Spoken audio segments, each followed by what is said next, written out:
The Last of Us is seen as the monument of gaming in the last decade, selling 17 million copies and making over £1.3 million. And trust me, it's for good reason. The Last of Us follows the journey of Joel and Ellie after 60% of the world's population is either infected or dead with a mutated strain of the cordyceps brain infection, which is a real thing, by the way. Look it up, it's terrifying. The game follows their journey across the United States as Ellie is immune to the infection and is eventually going to become the vaccine for mankind. The game shows you stunning set pieces just like this one, and situations that seriously make you want to chew your fingernails off. I mean, look at them. They are terrified, you can tell. In a world where there are only a few people left on Earth, ammo is incredibly scarce. Death is not an option, and fungal-infected angry zombies roam the streets of the USA. Survival is a way of life now. The Last of Us has the most realistic characters I've ever seen in a video game. It's not like Red Dead Redemption 2 or Grand Theft Auto 5, where the NPCs are soulless and have no character. They feel like real people.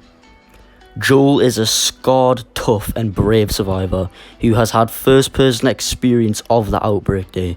Tragically, he did lose his daughter Sarah by the hands of a soldier who was just following orders. I believe in show not tell in scenarios like these, so I'll just roll the clip. But...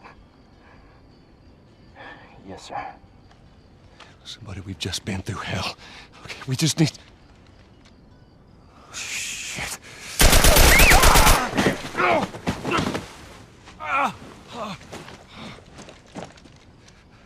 Please don't.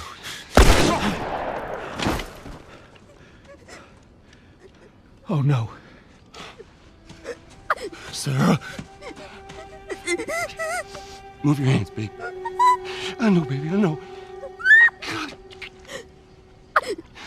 Listen to me, I know this hurts, baby. You're gonna be okay, baby. Stay with me. I want to pick you up. I know, baby, I know it hurts. Come on, baby, please. I know, baby, I know. Sarah. Baby. Don't do this to me, baby. Don't do this to me, baby. Come on. No. No.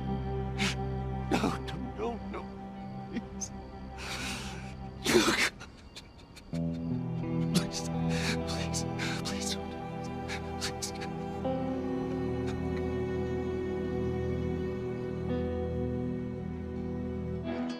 Ellie is a stuck-up, braggy and funny 14-year-old girl who forms a daughter and father relationship with Joel near the end of the game. She has a rare mutation that makes her immune to the cordyceps, which eventually makes her mankind's saviour.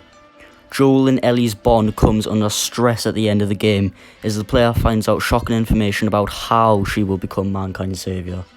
These characters, although you've not experienced what they have, still feel like you can relate to them, and they feel like real people. And just like Joel and Ellie, you form a bond with the two as well. And that is just one reason why this game is the best game of the decade. The narrative in this game is amazing. It does what most games cannot seem to do, and that's tie the narrative within the gameplay. Take this scene for example. Joel is presented with a choice to either shoot the man who is infected with the fungus, putting him out the misery, or leave him to turn. Better keep your eyes and ears open.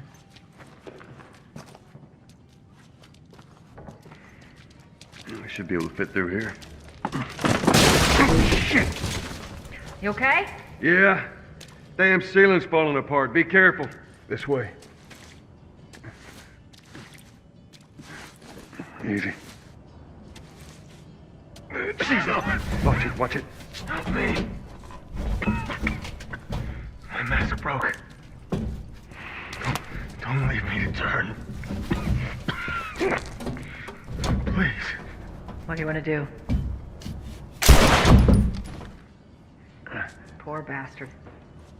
This puts you in the mind of Joel, forcing you to think without your consent. Putting what Joel could be thinking in your head. You can either leave him to turn, as it's every man for himself in this world now, or you can shoot him, as Joel has seen what it does to people. The only game I've seen do this so well is God of War 4 and The Last of Us, of course.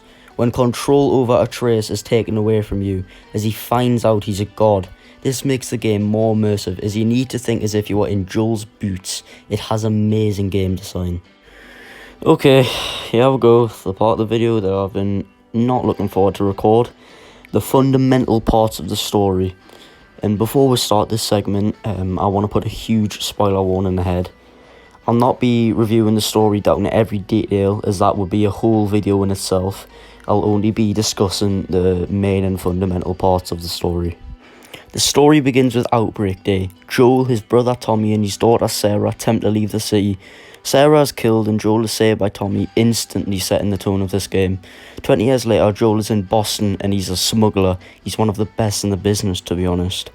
And his partner in crime is a woman called Tess, who is Joel's girlfriend? I don't really know. After they chase a man called Robert, as they found out he sold Tess's and Joel's guns against their wishes, they soon found out that they sold them to a group called the Fireflies, a rebel group to fight back against the law of the army. Joel and Tess go to get them back, but oh look, there's the Queen, Firefly Marlene. That's convenient. Marlene explains that if they want the weapons back, they'd have to smuggle something out of the city, and they agree. Now we meet Ellie. Joel and Tess are told to bring her to the Capitol building, as a group of Fireflies will be waiting there to pick Ellie up. When they arrive, the group is dead and Joel decides to give up on the crusade, but is persuaded by Tess to continue. Tess makes her final stand there and dies. This is the list of many people to die. Joel decides that they need a car to leave the city and find his brother Tommy, who fought for the Fireflies years ago. They meet Bill, who hooks him up with a car, and Joel and Ellie enter Pittsburgh, where they meet Henry and Sam. Now this is another show don't tell moment now, so here you go. Good. Good morning. Where's Sam? I let him sleep in for once. Oh, Well, if you want him to join us, you can go wake his ass up. okay.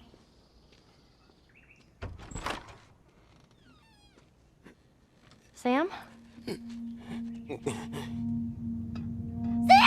The hell? Shit, he's turning! That's my fucking brother! Screw it!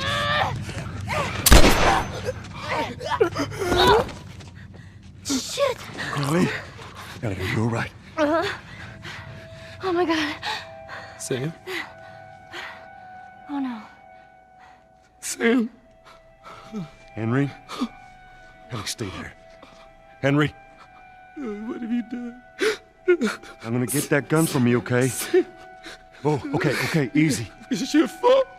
This is nobody's fault, Henry. It's all your fault. Henry! Henry, no! Oh my god. After this, they find Tommy in a dam, who tells them that the Firefly lab is in the Colorado University. Joel and Ellie travel there. Joel is told that the Fireflies are held up in St. Mary's Hospital while there, but Joel gets gravely injured, causing him to be out of action for the rest of the fall. It's winter, and the leader of the men Joel and Ellie have been killing is caught up with them and captures Ellie. An injured Joel goes to find his lost daughter in the blizzard. Now, I know that Ellie isn't actually his daughter, but that's the type of relationship that they have now.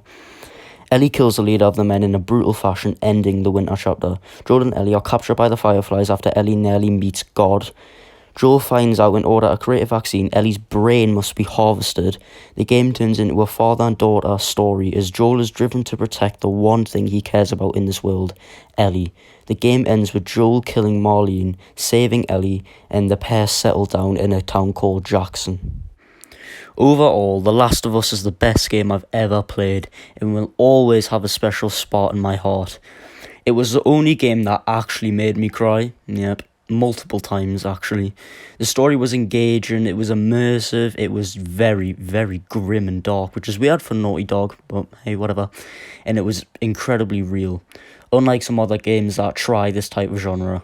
The gameplay was tense and it really felt like a survival game. The relationships characters have and the bond and Joel and Ellie grow together feel real, and it's not like some cardboard cutout like the NPCs in GTA 5. But don't get me wrong, I do like GTA 5 and Red Dead Redemption 2. Just the characters don't feel as real as they do in The Last of Us. I cannot think of a bad thing to say about this game, and with part 2 just around the corner, I hope it can live up with the standards that the first game set. I truly love this game and encourage anyone who hasn't played it yet to go and do so. You will not regret it. So this is the end of the video. I've really enjoyed making this video, but it took us like a week or two.